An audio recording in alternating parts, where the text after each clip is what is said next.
Hi! Welcome to Richard Cabile YouTube channel, and for today's tutorial, I will be teaching you on how to allow and don't allow reduced loud sounds in content and privacy restrictions on iPhone X. But first, kindly subscribe to this channel and don't forget to hit the subscribe button and the bell to notify you for the new updates. And let's start! Using your iPhone X from your home screen, first go to Settings. Then in the settings, scroll down and click the Screen Time.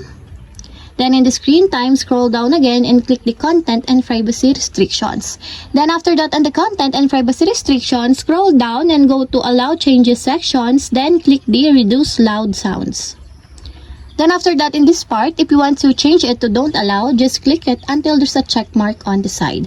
And if you want to change it to allow, just click also until there's a check mark on the side.